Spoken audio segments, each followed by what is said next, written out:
বাংলার ঘরে ঘরে পৌঁছে গেছে হামজার নাম। সমিত সোম, ফাহমিদুলকেও ভক্তরা দিচ্ছেন অনেক দাম।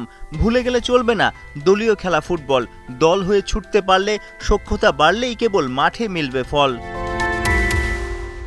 প্রশ্ন আসতেই পারে, রাকিব, সোহেল, তপুরা কতটা সাদরে গ্রহণ করেছেন কিংবা মিশে যেতে পারছেন বিদেশ থেকে আসা হামজা, সমিত সোম, ফাহমিদুলের সঙ্গে। যদি দুই ভাগে ভাগ করি, দুই পক্ষেরই বেড়ে ওঠা ফুটবল শেখার পরিবেশ এবং সংস্কৃতি বেশ আলাদা। ওদেরকে এক বিন্দুতে আনতে, দল হয়ে গড়তে বড় চ্যালেঞ্জেই পড়ার কথা ওস্তাদ হাভিয়ের কাব্রেরার।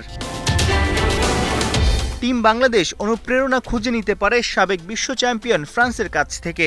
2018 চ্যাম্পিয়ন দলের উমতিতি, এমবাপ্পে, পগবা, কন্তে, মাতুইদি ওরা আফ্রিকান বংশোদ্ভূত। কারো শৈশবও কেটেছে আফ্রিকায়, অথচ ওরাই ফরাসিদের সঙ্গে দারুণভাবে মিশে গিয়ে দল হয়ে লড়াই করে ফ্রান্সকে এনে দিয়েছে ফুটবলের সর্বোচ্চ সাফল্য।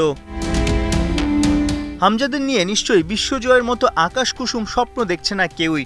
নতুন বাংলাদেশে ফিরে এসেছে ফুটবলের সেই জোয়ার। মাঠমুখী হচ্ছে দর্শক, টিভি কিংবা অনলাইনে ফুটবলের খোঁজ রাখার মানুষও দেদারসে বাড়ছে। এখন হামজা, জামাল, সোহেল রানাদের বড় দায়িত্ব দেশে বিদেশে দাঁতে দাঁত চেপে লড়াই করার মানসিকতা দেখানো, গতি আর স্কিল দিয়ে প্রতিপক্ষকে টেক্কা দিয়ে ভক্তদের আনন্দে ভাসানো। ভারসাম্যপূর্ণ একটা স্কোয়াড পেয়েছে বাফুফে। দক্ষিণ এশিয়া ডিঙিয়ে এশিয়া মহাদেশের সমীহ জাগানো দলে রূপ নিতে পারবে।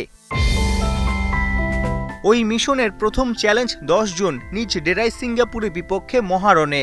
ভক্তদের উৎসাহ থাকবে চরমে। জ্যৈষ্ঠের গরমে হামজাদের আগুন ঝরা পারফরমেন্স দেখার অপেক্ষায় কোটি ফুটবল প্রেমী।